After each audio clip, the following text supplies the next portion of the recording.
Hey everybody, it is Cinnamon Cooney, your Art Sherpa, and today in the 13 days of Halloween, I'm going to be showing you how to do this really cute vintage Ford pickup truck with jack-o'-lanterns in the inside in a wheat field. Now this is really fun, and I like it especially because it's super on trend right now. I'm sure you guys have seen a ton of vintage truck decor out there and may have yourself been inspired to do something in this theme.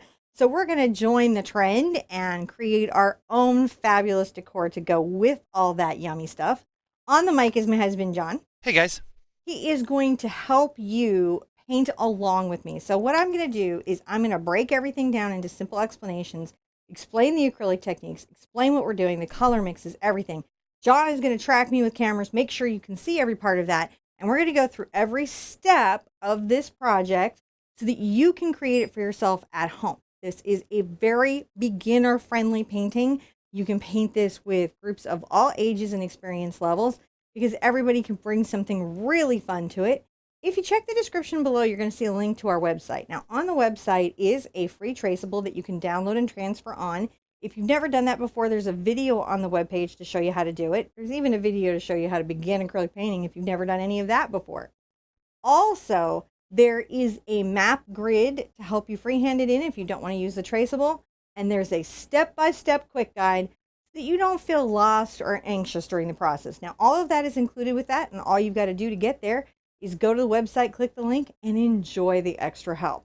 I'm so excited to paint this vintage truck today. You have no idea. I really love the story, especially the sad jack-o'-lantern who got left behind. So it's fun to put fun stories into your artwork. Let's just jump on in. All right. Okay, over here we have the beginning stuff we need for our background.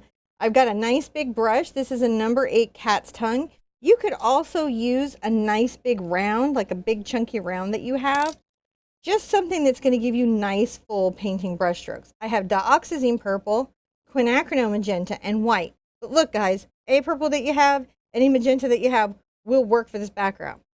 I'm going to be using Golden's Fluid Titanium White to do my splattering. It is because this is a soft body or fluid paint. It's not all stiff like this. But remember, you could use something like Deco Art White if you don't have this. I recommend it. I think it's wonderful. But, you know, there's lots of options for all budgets. I will be using tools from my Galaxy set so that I can get nice, consistent splatter. But I'll give you guys some ideas of what you can do. And this is very important, the moderators probably even know where it is. There's a whole video about different ways to do splatter with different tools. Because I'm never expecting you to use exactly what I have in exactly the way. I just share it with you so I'm not hiding where my results are coming from. Now, right here, you're going to notice that we have 3 sort of familiar heads in here. We're going to call these the OG Sherpettes. These are the original Sherpettes, Sherpazoids, Sherpanistas that are in here. If you want, if we get a lot of yeses, and please show me, I'll show you how to add those at the end of the video because you might enjoy that very much. And then of course you can customize your family name or any words right here. This is a 9x12 surface, and we like to put wishes and intentions and shout outs on here. So we have a happy birthday to anyone's birthday is today or whenever you watch this. If you're watching this, happy birthday to you. We're also wishing for a cure and treatment. Cure and effective treatment and prediction of migraines, just better migraine management, a cure and treatment for hypothyroidism and hyperthyroidism. And then I'm wishing that we all just be surrounded by trustworthy, ethical people. I think one of the things I've learned in life is that there's a lot of things that make happiness and a lot of things that make unhappiness, and being surrounded by trustworthy, ethical people that you can really rely on is the best feeling in the world. And then as per the usual lately, Disney artist. I'd like to be one. If Disney would have me, that would be great. Now I'm going to take a big brush just for a second and go ahead and sort of brush out these words. I use a watercolor pencil so that it will do this effect and not impact my finished painting. And I always tend to pick colors I know won't mess in any way with the background of the color. And I'm going to get my dotting tool right out of that white paint. That's pointless.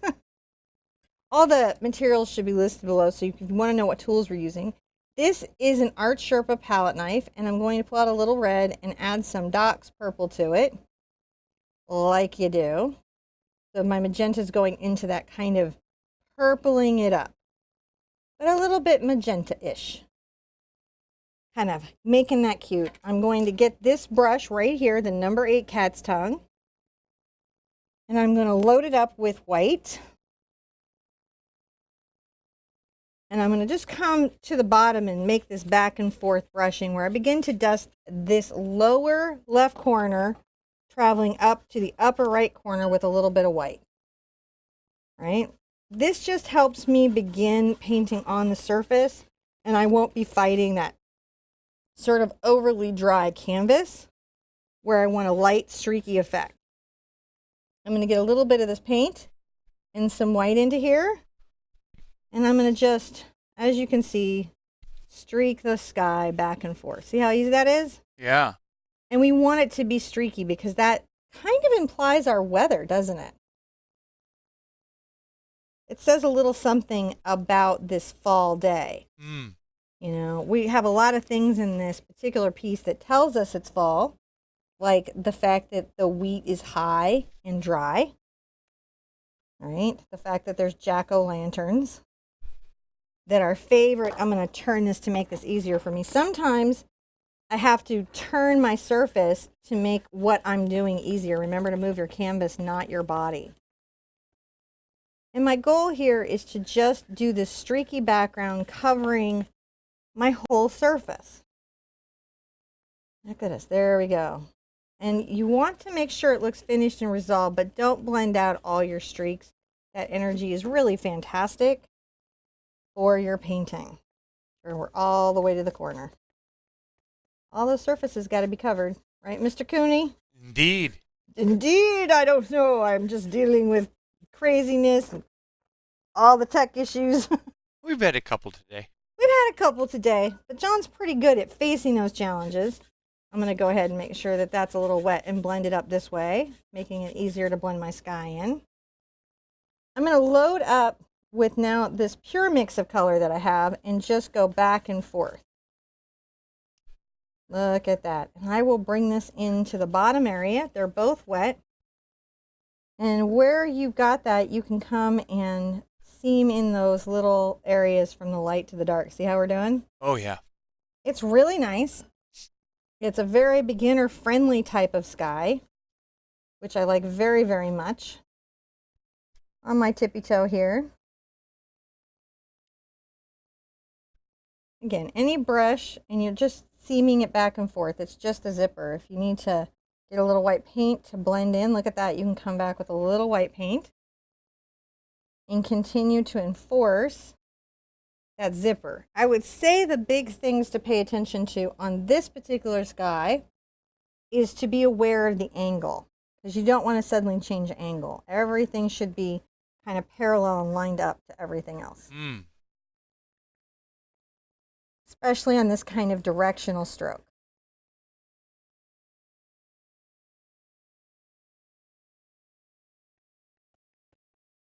You can see I'm just amply putting the paint down.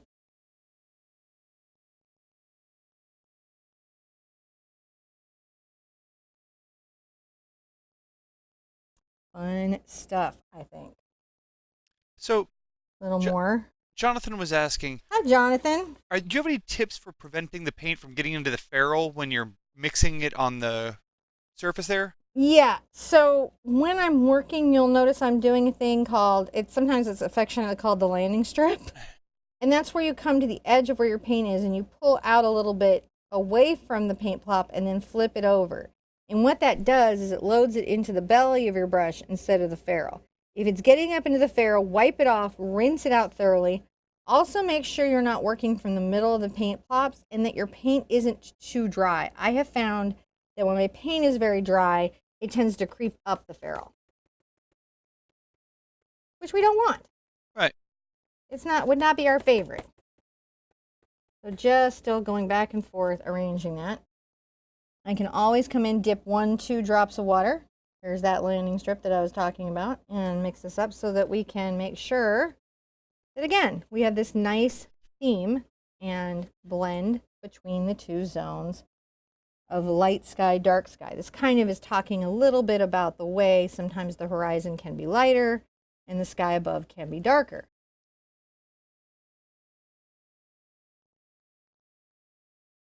Now, obviously, we don't really see a lot of purple skies in nature. Not enough anyways. But as an artist, you can do whatever sky you want. That's a good question about the ferrule. Now I may come and add just a little more paint up top to deepen and darken what I've got going on there.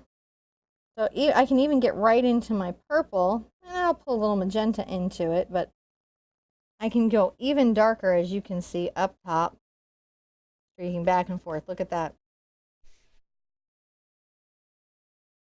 Every time you do the sky, and you can do this with other colors. This works with lots of different colors, so don't feel like you're limited to my choices here. Once you learn the technique, paint along with me, change this up. Now, I can do the next part even before my surface is dry. I'm going to just smooth out here because it's looking a little rough. Just a damp brush is how I'm doing that. I can do this even before my surface is dry, which is put in my splatter. If you look at your step-by-step, we're coming up on the completion of step 1. We're going to get a lot of this in before we put anything else. So I'm going to put this in. I'm going to splatter before I put any of this in. Then we're going to sketch in our truck. And then we can go ahead and do our little star here and paint in our background. So this is the order of what we're doing. Again, this is available for you on the website. It is helpful to relieve anxiety where you can be like, oh, God, I'm okay. I'm okay. All right. Now, once I put out this fluid white paint, I'm going to tap my splattering tool into it. Right? And I'm going to come here and just at the top of the sky, add this wonderful splattering of stars. I think it's so pretty. The stars just really make it for me. The other thing I'm going to do, and I'm going to show you 2 ways to do it. I will first use my dotting tool. I'm going to take the small side of the dotting tool, and I'm going to dot some other stars around. I like to add the hand-done dots because, I don't know, it kind of like implies constellations. Some of my more clever students actually do tend to put in accurate constellations into their sky, which I have to say I actively admire. But I'm going to just imply constellations, not actually make any constellations. While I'm here, I'm going to go ahead and take this time to use my big dotting tool and come right here for that big focal star. Now, if you don't have any of this today, remember that you can take a small back of a detail brush and do this. See? So you're not without a way to star your sky, even if you don't have a splattering brush. But remember, there's a whole video about how to do splatter. I'm going to dry this for the next part, and John will say hi to you. Will do. You guys can go check those fabulous resources because I'm sure you're super excited about them. So, there were just some folks asking if you'd like to find out where the traceable, the step-by-step, all that stuff. I'm linking it right now in chat. You can go to theartsherpa.com, or if you look in the link in the description down below, you'll see those links, and you can go download them just directly right there. And hopefully that will help you find our website. Don't forget not to use heat. Don't use heat. Heat's bad.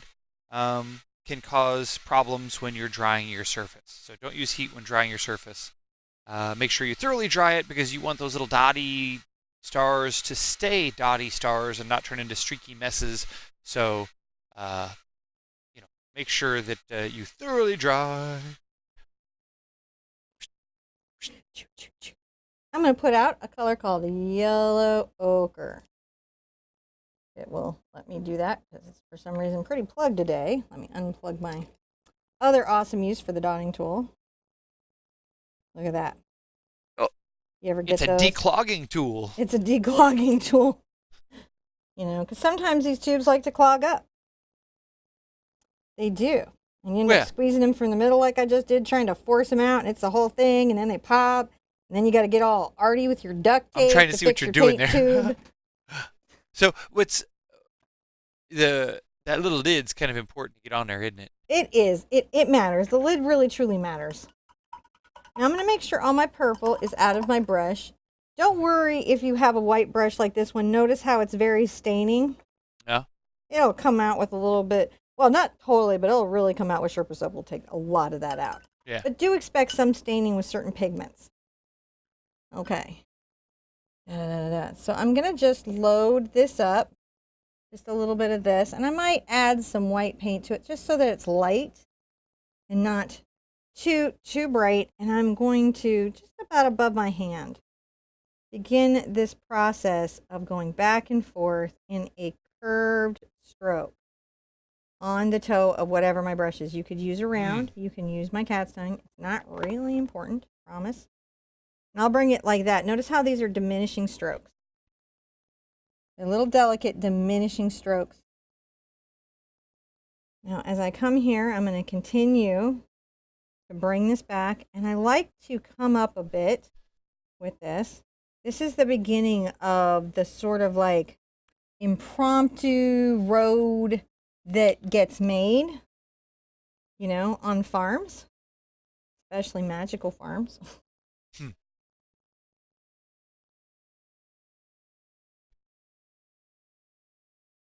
Let's just definitely continue that. All right. And I'm going to take this kind of loosely through here. And then coming forward, I'm just going to go back and forth just a little bit.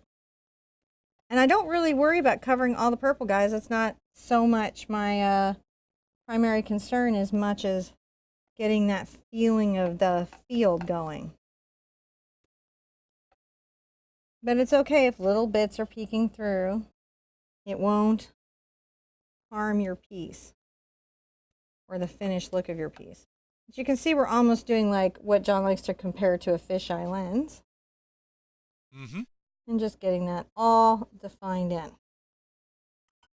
Now, when that's done, I'm going to dry the piece again because I'm going to show you how to use a gridding method to draw this in with chalk, the kind of chalk you would use on a chalkboard.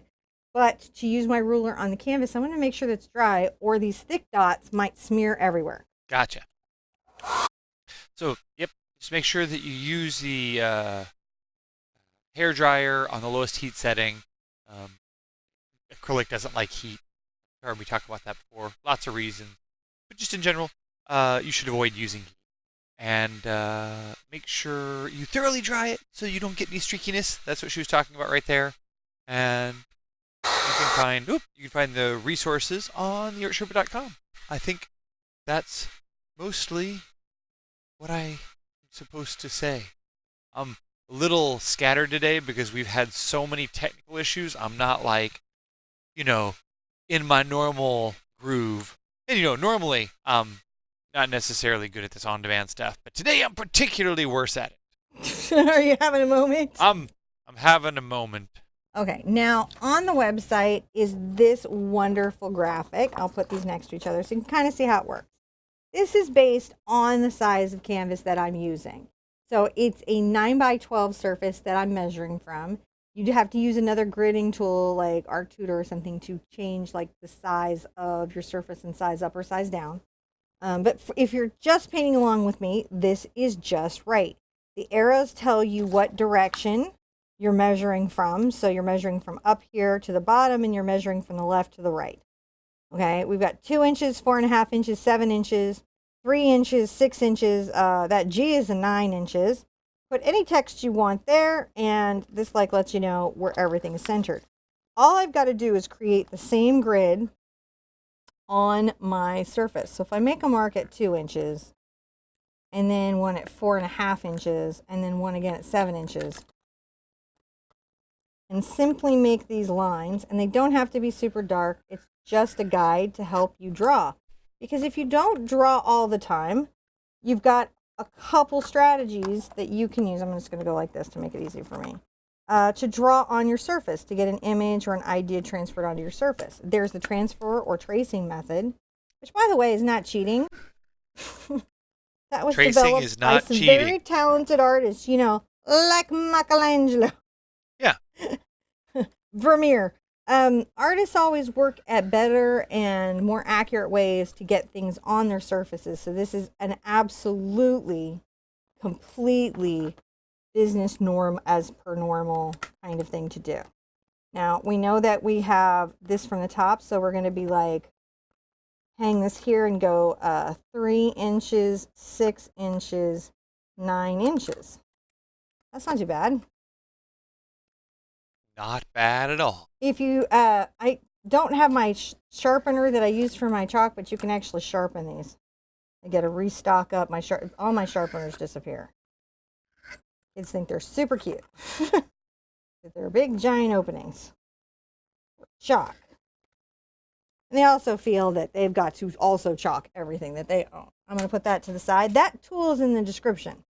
Now here's what I get to do. I don't really have to draw. I just have to draw what's in a square. So if I notice that in this square, the hood of the truck kind of comes that way, it comes up to about here on this line, and it crosses to about here on this line, I've already handled the hood of the truck. All right, 1948 pickup, I think is what it is. Could be. I don't know. I got an editorial car show reference for it, so I'm covered for how I used it, but it was just like, I don't know nothing about cars. John will explain that to you. Well, that's okay, but I mean, like, I think this definitely catches the feeling of it. Well, it captures the emotion of a whole era of trucks. There we go. That's what I'm doing. Emotionally trucking. But I mean, you really did. You know, the soft round fenders, the rounded cab, the shortened body, the boxed bed. These are all, you know, indicative of an era of truck. Right? And yeah. So I mean, this could be any truck. So I bring the tailgate kind of like here across. I may have to erase some of that. That's how I kind of got this. And then I try to bring that down straight. And then for the little side bits, I just round this out. And basically, I will tell you quite honestly that I took a lot of notes from artists at Pinterest on how they handle doing wood signs to simplify complicated projects. Now I'm going to check this against my original bad boy, and it looks like I'm doing pretty good. I did kind of leave a lot of room up top for things like the window, and the reason is that I wanted room for the jack-o'-lanterns. That was very important to me. I'm not going to worry too much about drawing them in right now, but I'll go ahead and give myself just some little guide to say, oh, they were like kind of like this, so they don't get away from me. Because you know they will get away from you very easily. Get our little sad jack-o'-lantern over here. He's really bummed that his friend got left behind. Give ourselves something of a mirror. And ears is fine as a way to do that. You can be all structural with your brush too. It's all good. Just use the edge of the brush to be structural. And then the tires I did just coming down as little squares. And then another little square. And we'll paint Mr. Pumpkin in last. It's just good to get this stuff in first. And once you have all that in, you can take a clean brush, like you do, and just erase all your chalk lines that you're not needing. And that's how easy it is to get rid of the kids' chalk, which is why it's rather nice to use, because it just evaporates with just a little bit of damp brushwork. No pigment, no nothing, just clean water and a damp brush. Works. Yeah, it's like the best eraser of chalkboard chalk on an acrylic painting.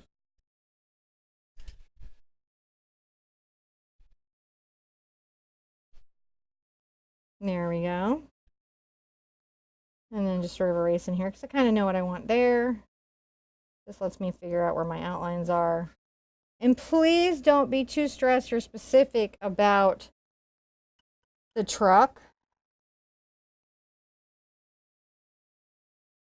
Because really, at the end of the day, who's to say whether it's a Chevy or a Ford? It's as farmish Or circa Dodge. 1950s. Could be a Dodge. Could it? Sure. I didn't see any Dodges. Yeah, Dodge has been around. Could be a Dodge.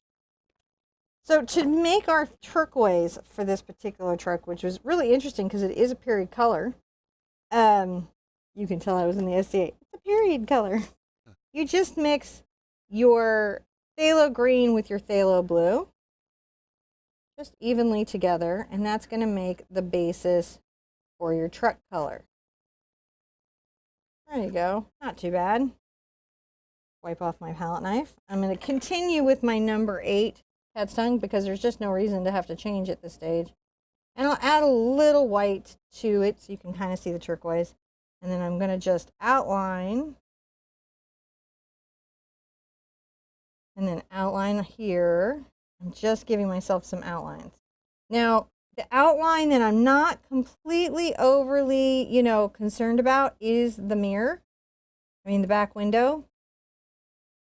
Just, do your best, get it as good as you can. It can be nice to sort of taper the lines inward to give it like a stylized look. Uh-huh. And then I'm going to come here and get my little tailgate. The little covers, the wheel covers were real interesting on these vehicles. I looked at about a bazillion pictures of vintage trucks and then a lot of hand towels.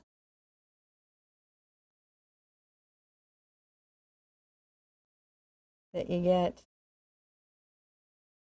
just to see how we could address what we were doing here, and I'm going to go ahead and add a little more information. I probably will really define the bumper using like a brush, like a number 4 bright, but for right now I can use these things to sort of determine what I've got going on.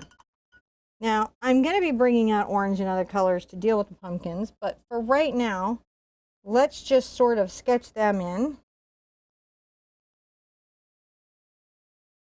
You can kind of see that I am making sure to pay attention to that he's got the round little stuff here. And then this is the tall, sort of skinny little pumpkin friend, that we got right there. He is as big as he is, just whatever it is. And then another, little friend right here. Oh, and then I might, if I want to have any kind of like rear view mirror, it can go right here. Just make sure they're about the same time. Like ears, they should line up. Otherwise, the car company made a big mistake. So while this is having a little dry, so I can go ahead and paint that in, right? There's a couple things that I can think about and do. I could go ahead at this stage and add the star in. That's a good idea. It's just a nice time to do it, and I think I've got a good brush for it. So I'm going to find a nice pointed detail brush. This is a number 1 Art Sherpa round. It's a great detail. But really what you're looking for is a brush that gives you a very fine hair point that won't mess with you. And what I find is that, I'm steady as like stroking from the left to the right.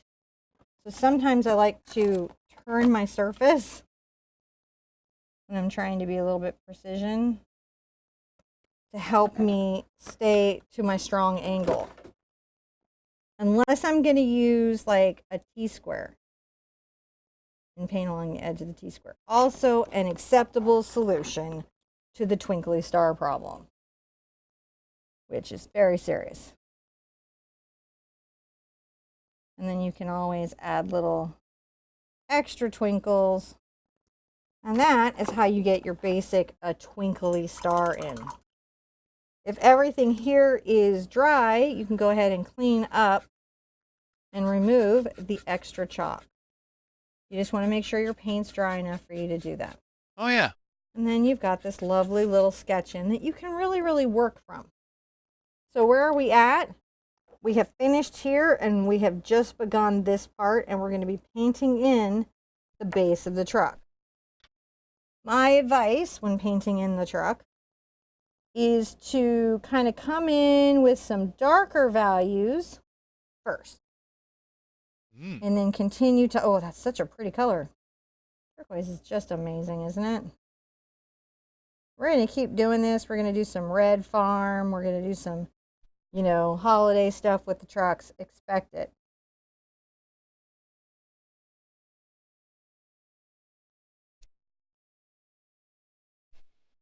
Going to keep going. Just a little bit of white to help your turquoise cover.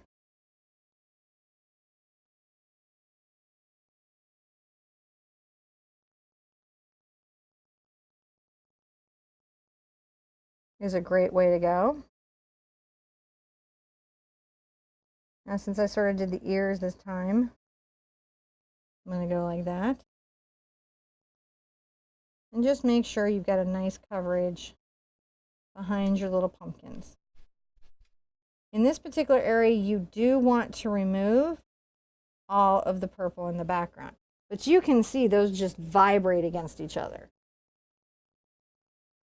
It's a yummy, wonderful, terrific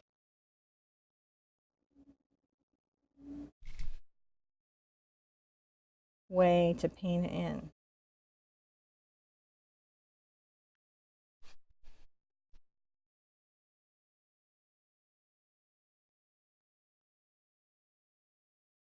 And being stylized gives you a lot of forgiveness about the architecture of the truck. I may go ahead and put out at this stage a little black. And I think a little pad red light. You know, just to kick things off, right? Yeah. Also, I'm going to pull into my repertoire, I'm going to pull in a bright. This is a number 6 bright. And I'm picking this one because I think it's going to give me that nice little car. See how I do? Yeah. If I need to, like, kick back, like I got overly big with the bumper, I just come back with a little yellow ochre. And see, I can just erase anything that I've got. Yeah. So to do the bumper, I'm going to take a bit of my black and a bit of my white. You can come over here too. It's really not important. And I'm going to come just across using my brush to define the bumper.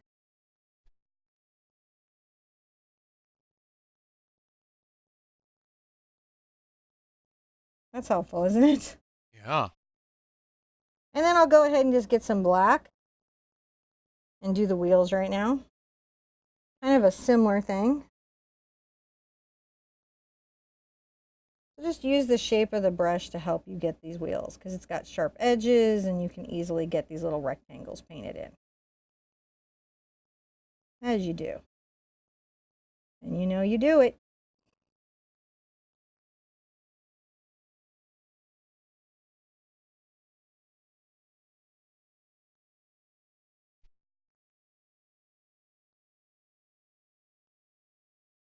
Hopefully this is getting you to think about all the things that you can paint to match the stuff you've got around your house right now. Yeah. You can do that, you know. Make paintings for the kitchen to match your favorite dish towel. I am using a little yellow ochre and white to sort of like shape up my wheels a bit nicer. And while I've got it here, I might as well take a little bit of my phthalo blue and white. I'll put out some more white because that white's getting a little bit dirty. Phthalo blue. I do the window in phthalo blue and white to help it look like that sky reflective sort of thing. Oh. It's simplistic, but it is very effective.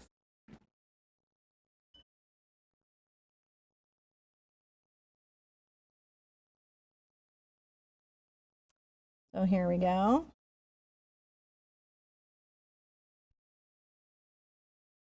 Just painting that in, and you can see quite streaky. It is nice to get like some more white on here. And just streak that in.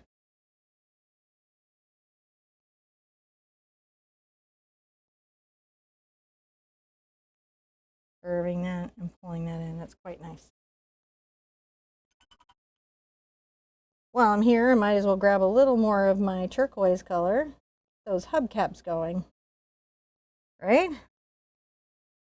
Go ahead and paint some hubcaps. Not hubcaps, what are these things called? Those are fender flares. Fender flares! Fender flares! All the trucks from this time have fender flares. They also had a weird thing if they had the wood slats, but I couldn't figure out how to do that. the which part? Their little bed could bend out. Oh, well, yeah, there's a lip. Yeah, there's it a didn't lip always along. have a lip, but some of them had a lip.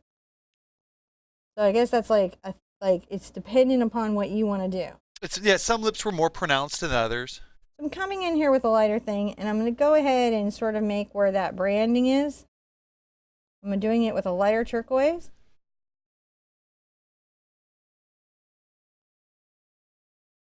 And this is where you would put your family name, and I'm going to go ahead and sort of streak this around. Come back with some stronger turquoise maybe, and just create this zone. See how we made a little zone there? I do. We got some zones we got to be making. So then I'm going to come in and grab some orange while everything is having a bit of a rest, and just paint one layer in orange.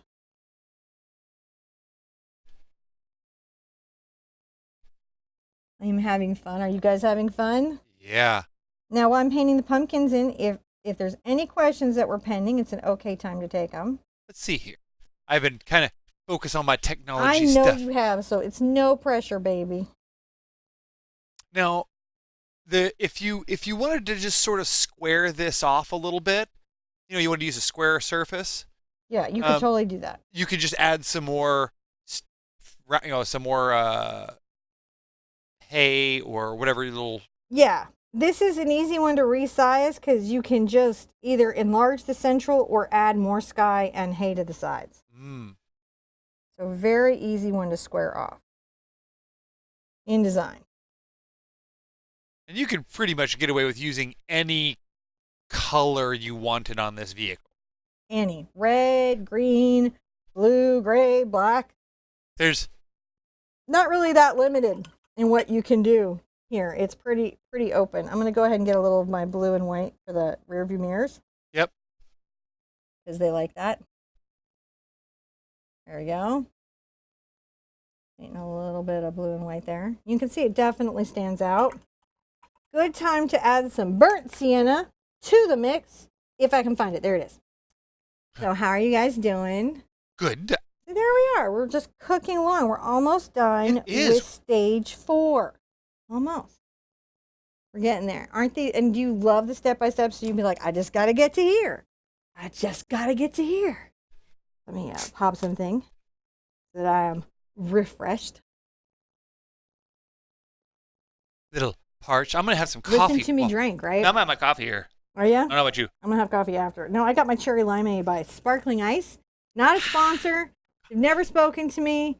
FTC doesn't need to come for me, but I have to say I like this one. I don't like all the other ones, but cherry limeade's been working for me. Yeah? Yeah, for sugar-free, it's been very, and supposedly it has antioxidants and vitamins for whatever that means anymore. Not to be embittered or anything. I'm not bitter. So real quick, while John's having a look around, I'm going to take a little bit of the black over to my burnt sienna. And I'm going to get into my yellow ochre as well. It's just this first stop on this thing. So we're just trying to create a mid-range. And underneath the tires a bit. Right? And you want to come out. And go ahead and bring some of these darker, more focused lines up. See how we're doing? Yeah. Under the tires a bit. A little more yellow ochre than what I have here. It's okay.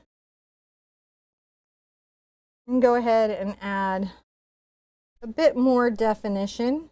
And again, I'm using the number 8 cat's tongue, so we're not too far along. And we're just trying to give everything the feeling of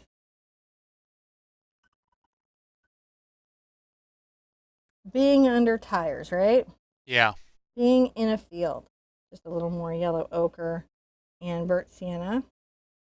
You can come and dust under here, adding a little shadow what would be under the truck.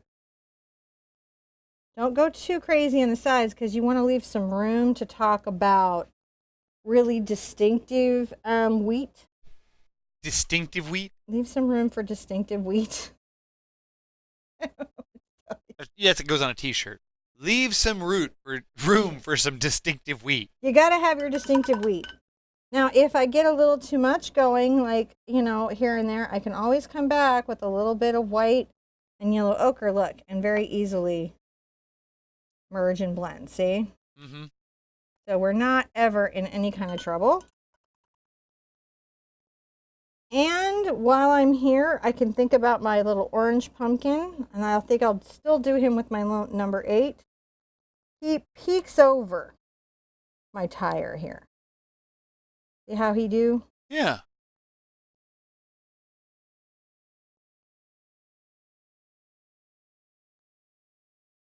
He's a peeker around the tire. And we're going to just paint him in all orange. And the pumpkin is just this little round shape with a little divot in it, see?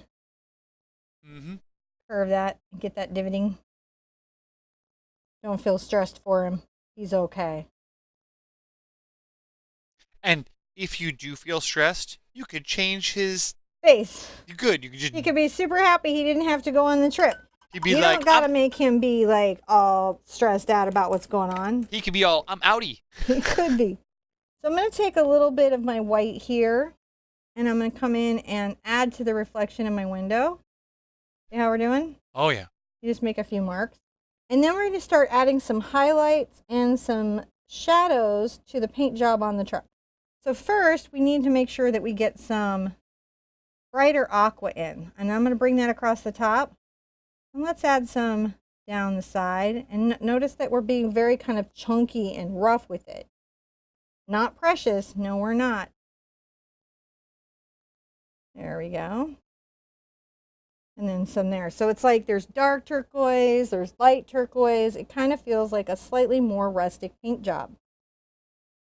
Now I can come here and bring some color right there. You can also always come back with some, pure turquoise to define some stuff. So it's really just about changing that up. I want to talk about these little hubcaps and come right here.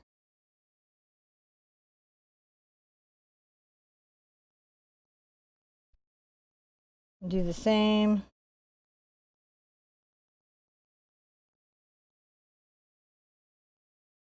Come across. I just like doing this stuff. Come across.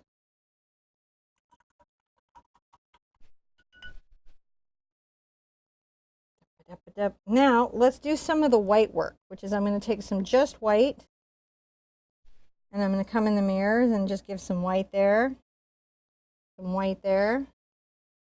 Let's give a little white reflection at the top. This corner certainly deserves one, doesn't it? Using my number 6 bright. That's very car. These little hot reflections really help it feel like car. Yeah. I think a little bit on the fender thingy that John talked about. There we go. And go ahead and add a brighter light around this area. While we're here, we might as well do it. Go ahead and add the license plate. Oh, yeah. Which is all we got to do for that. That's all we got to do. Guess what stage we're at? We've just finished 5? Stage 4. 4. And we're moving on to stage 5. You're not lost, are you? You know exactly where you are in the painting. Yeah, this is going pretty good. Super doable. This is going pretty good. Take a deep breath. Release any fears or anxieties about our ability to do this. Right? Very nice. Worry isn't really helpful in painting, so it's good to be able to put it down. Chances are you probably started painting because it helped you relax.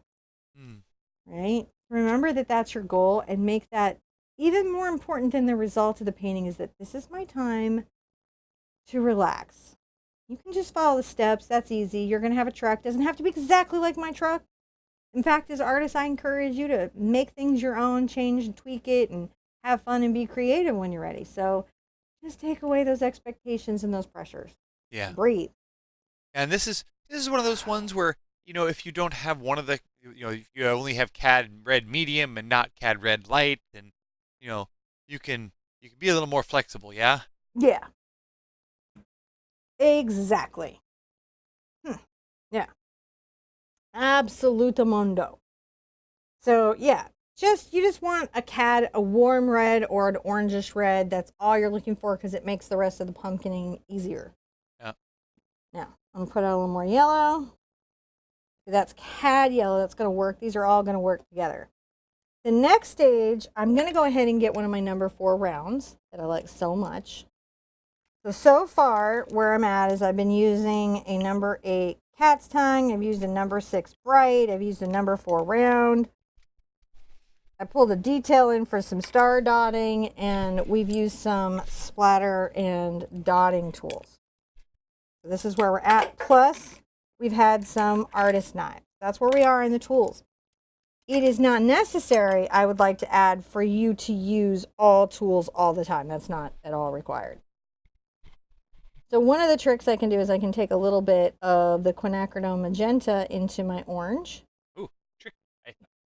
That's kind of fun. And I can start to paint in some of the deeper values into the pumpkins.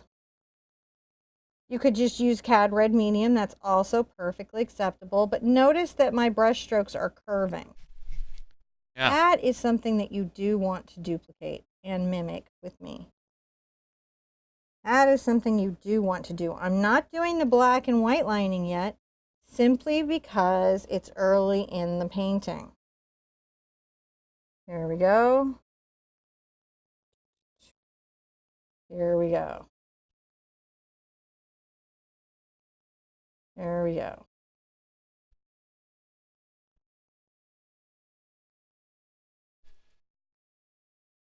Curving that up. Now I can come in and get a little bit of the yellow and orange together and come the opposite way. See how we're doing? And curve down. Little yellow and orange together. Curve down.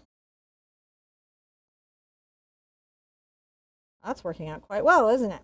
Mm-hmm. Happy little pumpkin, doing little pumpkin things.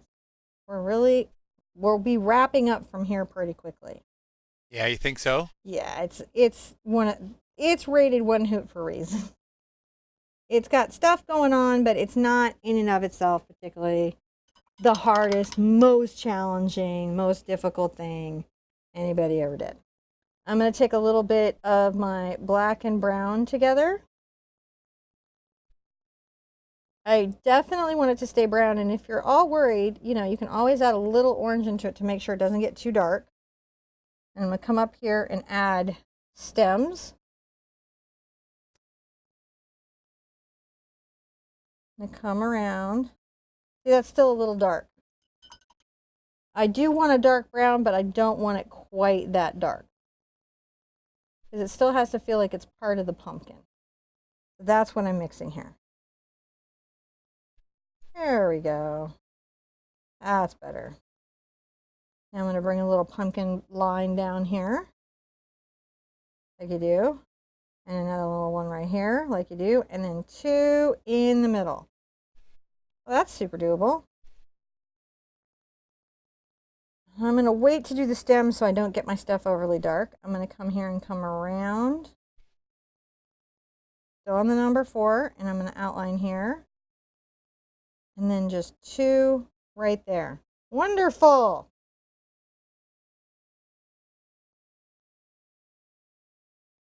Now, if you're looking for any of these resources, if you look in the links in the description down below, you'll find them. Or if you just go to theartsherpa.com, click on videos, and then each of the pages that correspond to the videos have all those resources available for you there. Exactly.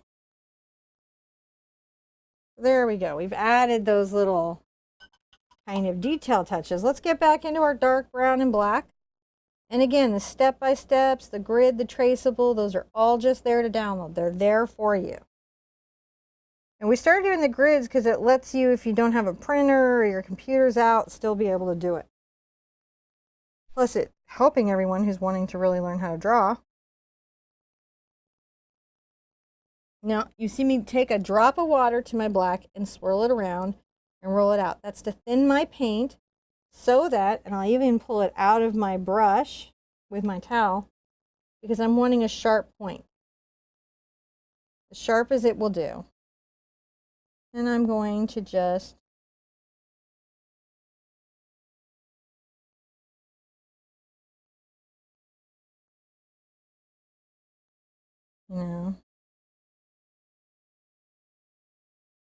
a few little vines. You can be as playful with your vines as you want. There we go. Super fun stuff. I do enjoy that. And at this stage, I can take a little bit of that dark brown mishmash that I had and come here and sort of imply a darker little tire tread, can't I? Oh, yeah. And let's come underneath this pumpkin, this sweet little pumpkin. That's our little don't tread on me guy. That's our don't tread on me. At least he didn't get run over, right? As rough as it is right now, he's okay. I'm going to continue this. I'm going to take the water, I get a drop, and I bring it over, and I mix it all in. I don't want to get too much, but I want enough to improve how my brush flows. Then I'm going to just load this on, and listen, this isn't supposed to be exacting. We're doing this in a very primitive folk art style. By the way, when we use these terms, it doesn't mean that the art is good or bad. It just speaks to some of the aesthetic sensibilities of it. Folk art, primitive art, and craft can all also be fine art. And vice versa. Folk art is one of those ones that's really probably one of my favorites. And also one of the harder ones to define. That's probably why I like it the most. But it is a real valid art form. The American Craft Museum is extraordinary. You never realize that things could be that beautiful and that useful. And just try to keep in mind that when you're saying craft, what you're saying is that it has a utilitarian use, not that it's simplistic or not as good. Oftentimes, that word is misused by artists trying to define if something is a high art aesthetic or a commercial art aesthetic. But craft means that something has a utilitarian use. Doesn't mean it's not gorgeous. Tiffany lamp is craft. But, you know, so is a mug that somebody threw in their backyard kiln.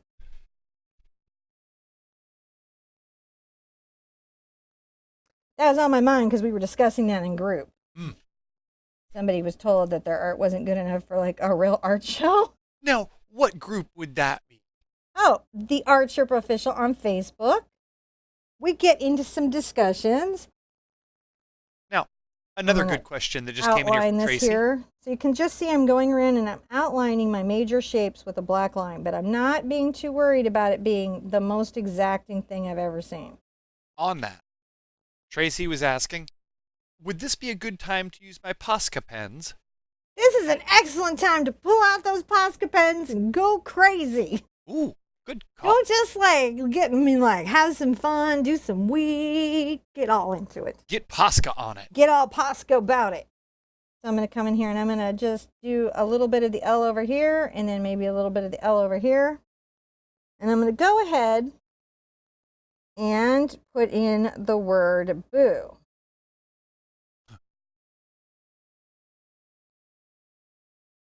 I can also write a name, a word. You could write just whoever you want in there. Whatever you want in there. I will go ahead and do the Sherpettes. Ooh, that's a good idea. Now, you're about done here. Yes. Could you go ahead and paint in the three girls for us? Because they were asking about that earlier. I am going to do that. As soon as we get the pumpkin faces in, we're going to add our girls. Okay, they just didn't want you to leave without... Don't let me.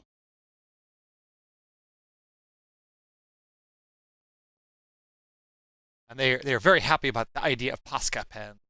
Oh yeah, it's really universally cool. celebrated as So the Sherpettes, you could do the Hendersons, you could do whatever you want to do. Harry and me.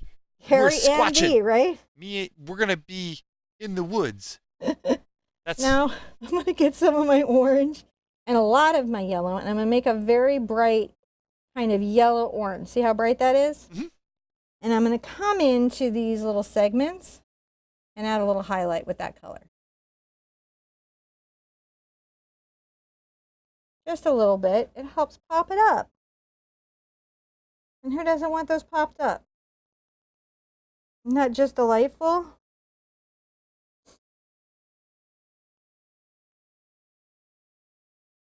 While that's having it dry, guess what we get to do?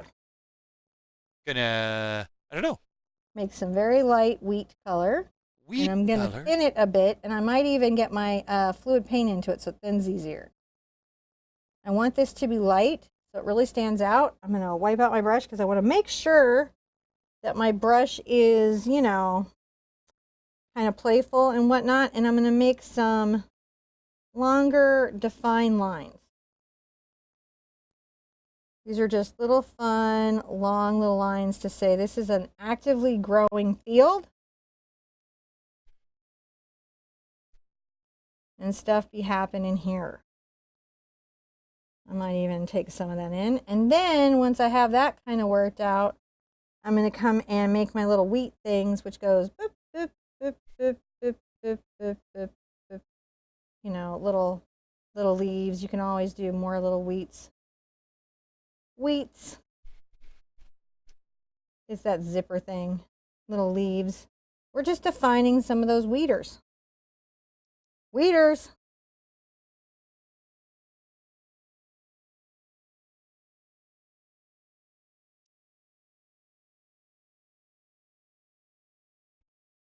Just little funny little brush strokes. Kind of show that it's like loose wheat around the truck, doesn't it? Yep. Just fun stuff.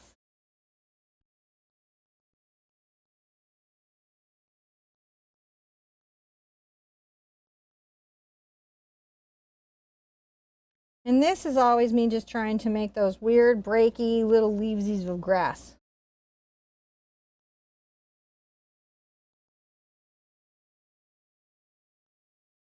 Let's also make some zips.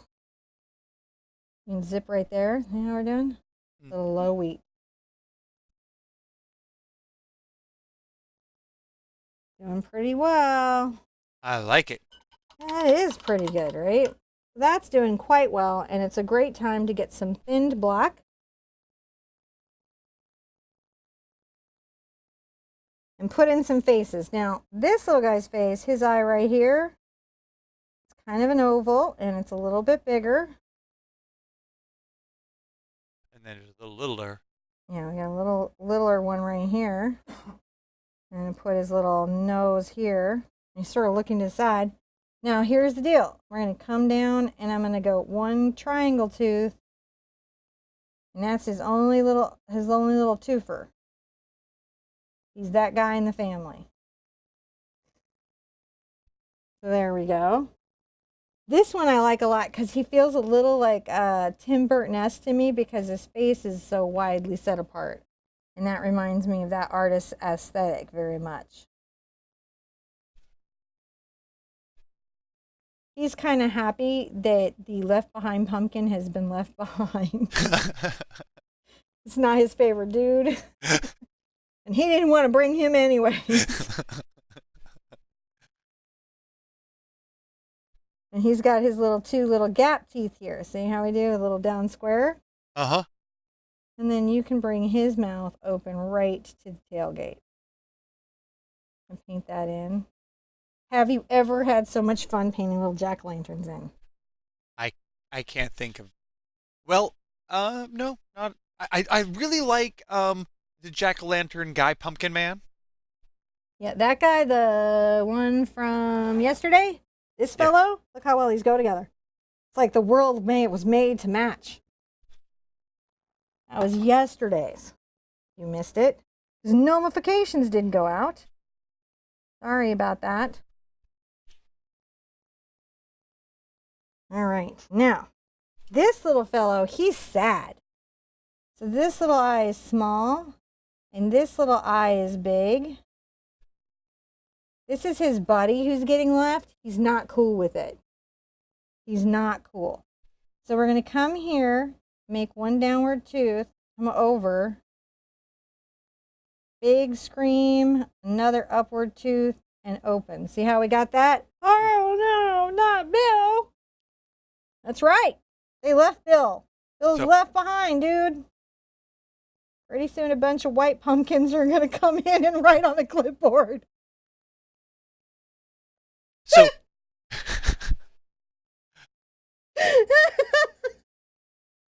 I just can't. Oh, that was good.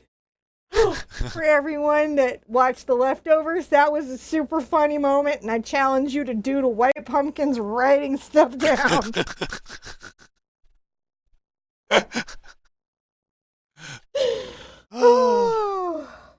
TV.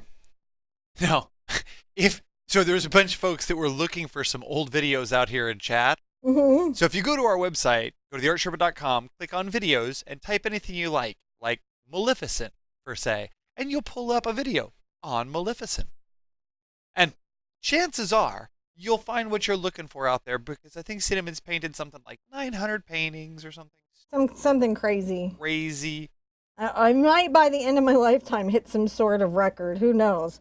Who So knows? I'm going to open a little triangle. His little eyes are a little triangle, but they curve up. And that's a little bit of how we are expressing his worry. Right? Expressions are fun, because with expressions, you can actually add to a story that you're telling. So downward here. See? No nose. This one's no nose. He got no nose. And he also has a couple of wonky little teeth. Much like his friend, which is maybe why they're besties. So this one goes, oh no, that's just a bummer, man. Don't leave me. So sad.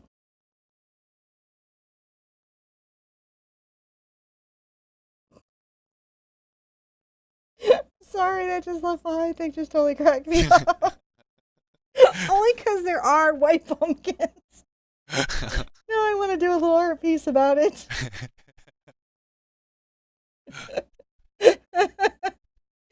Okay, if you lose any of your teeth as you're painting, just go ahead and grab a little bit of your orange and put them back in.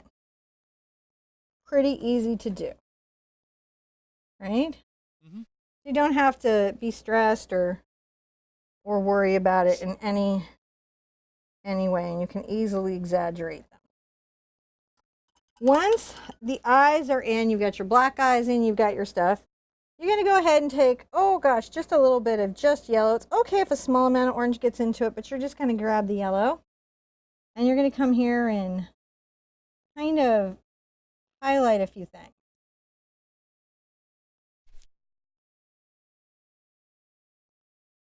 Yeah, we're highlighting a little bit. Yeah. Well, that's a good one.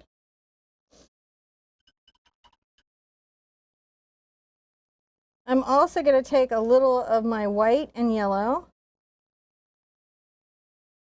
and I'm going to come in on the inside here, inside of the nose, inside of the eye,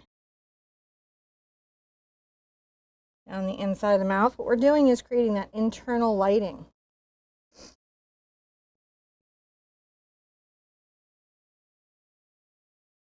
This gives these guys a lot of really important, it's important. I'm not going to do the yellow on his small eye. It's a little too hard to get to. I will have to do it another way. Once that is all done, get a little of, oh wait, I forgot the bottom pumpkin. Don't let me forget the girls. Oh, They're not going to let me, are they? No. So we're going to just make sure that his eyes have that inner light, right, as they would want. A little bit up the mouth. And then across here. That helps define his little sad face. I'm going to get my brush here. I'm going to go ahead and add a little highlight. A Also a good time to highlight the stems.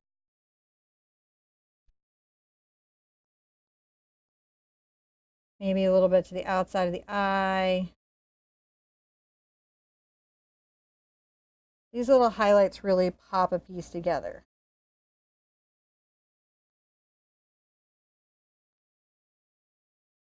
Just a little bit of white lining and reflections to show shape and personality, right?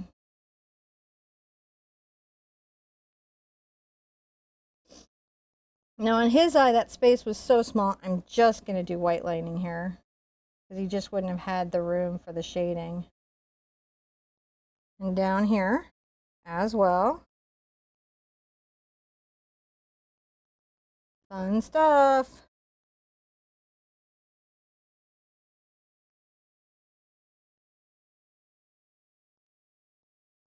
Now, if you had all that done, you would be completely finished. But let's say you wanted to add the 3 unnamed women, the mystery the chicks, Sherpettes. the Sherpettes, The 3 Sherpettes. the 3 Sherpettes. I'm going to put this aside and I'm going to show you how you might do that. So I'm going to start out, I'm going to put out a little, if you have both, use both. If you don't have both, don't stress on it. I'm going to put out a little cadmium red. Light, and I'm going to also put some cadmium medium out. This is just going to be for her hair, and this is just to do that. So again, don't feel the stress about it. It shouldn't be stressful. We're just trying to do a thing. So I'm going to start out with the deep red. I'm going to go ahead and using my cleanest water sort of thin that out. And here's how that's going to go. Kind of down, and let's go sort of crazy and up, and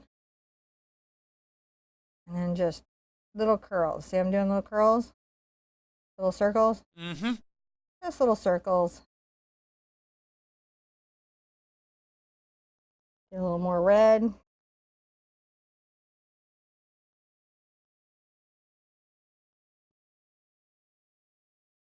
Just peeking out. Now I'm going to take a little bit of my purple. It's okay if you get a little of the magenta into it, into some white. It really actually all sort of helps. And I'm going to come here and make a little round shape like you do.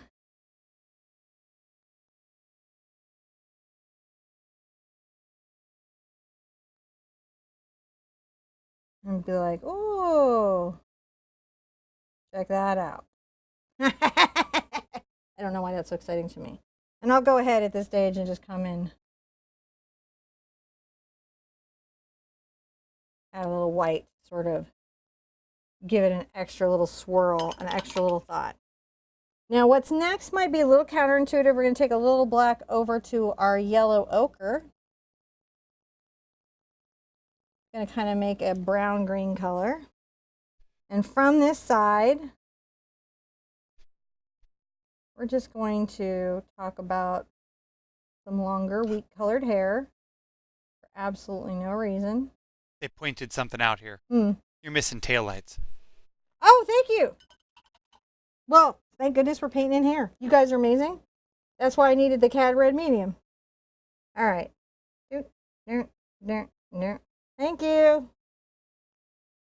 One of these pictures is not like the other. It's the game, isn't it? I may go ahead while this is drying and add a little more of this red just to deepen this up. Now, are we still? Okay, guys, just give me a second here, and I will wait for the cameras to come back. Oh, there it goes. There's the camera back up. Are we back? So, yeah. Okay. This is one of those things where this we is get what's going on with us we today. lose power, and It's been flickering. We've been really blessed this one. All right, so I'm going to get my cad red light. You could also just mix your cad medium and your cad yellow. You just want a much lighter orange. And I'm going to come and make some little kind of defined little curls. See how we're doing? With this other red hair. For unnamed redhead. Sister of somebody. Could be best friends. We don't know. Cosplayers. We don't know. That's if it's a bunch of costumed people driving around in a truck, They could totally be. That's right. Hey, we don't know. We know nothing Actually, here. I just zooming back. This is I really like how sharp it's painting. I'm going to get a little pink into my mix here. I think it'll look really nice. I'm going to bring just some of that into this. Layers. Yeah, it just will look nicer if we get a little of that in there. To get the next layer of what we have over there, I'm going to take a little of my yellow and a little bit of my cad yellow, and I'm going to mix them together in a 1-to-1 mix.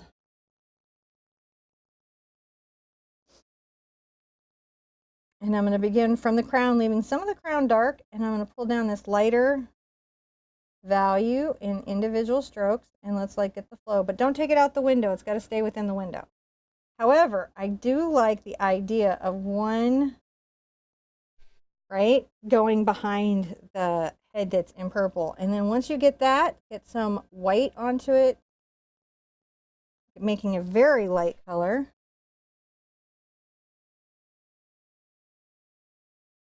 A little more white. And we're doing little highlights right here.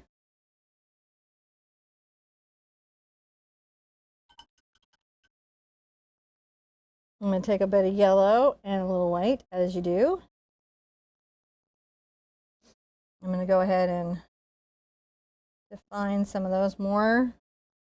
White on here. Oh, some little curls. Little curly curls.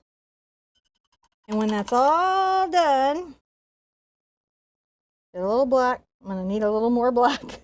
I actually used up the black today. How crazy is that? This is looking really good, isn't it? It does. I was just saying, it looks really good. If you'd like to use this in your sip and paint, make sure you get a license. We put a link in there earlier. Someone was asking about that. Yeah. You can go to theartsherpa.com/labs, LABS, and you can find out information about that. Because that's an option that we have.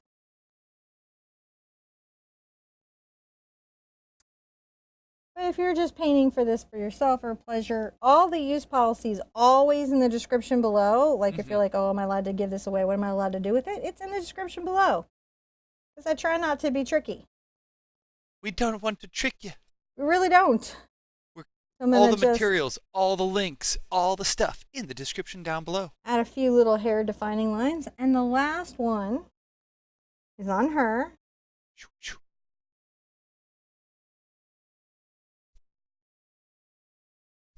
Just to help that hair be there. If, the other three characters that might go well in a blue vehicle cruising down the road would be like L337, C3PO, and R2D2. Yes, or 3 unidentified robots, and so we get the Disney license. There are 3 droids cruising in an old blue vehicle. You got to just go with what you got to go with. It's always nice to just touch up anything that you want to touch up as you're going. Once that's all done, guess what you get to do? Sign it. You get to sign it.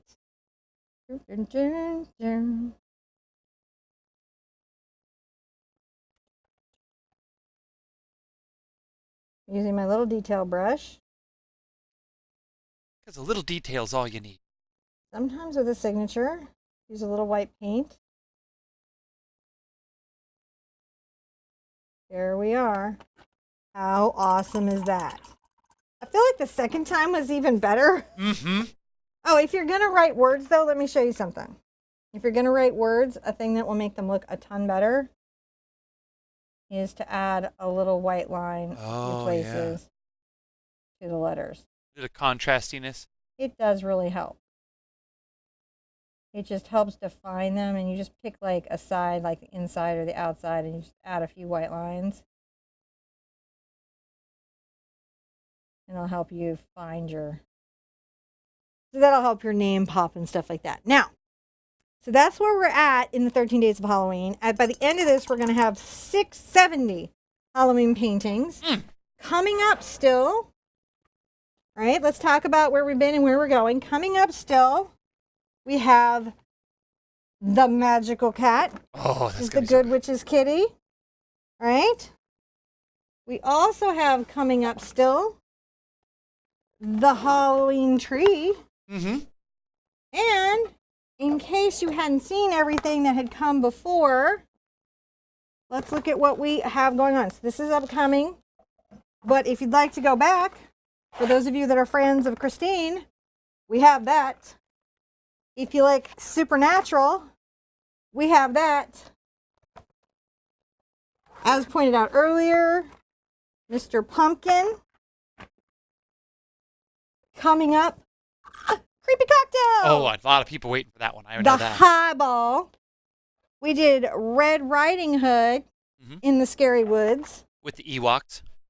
And we finished up Morgan. Mm-hmm.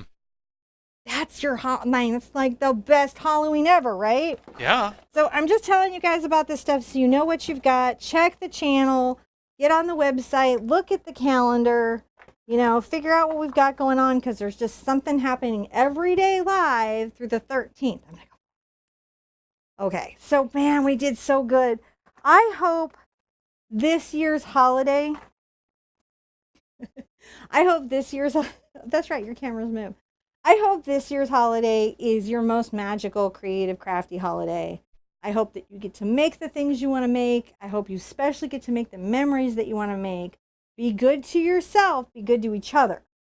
And I want to see you at an easel really soon. Bye-bye. Bye.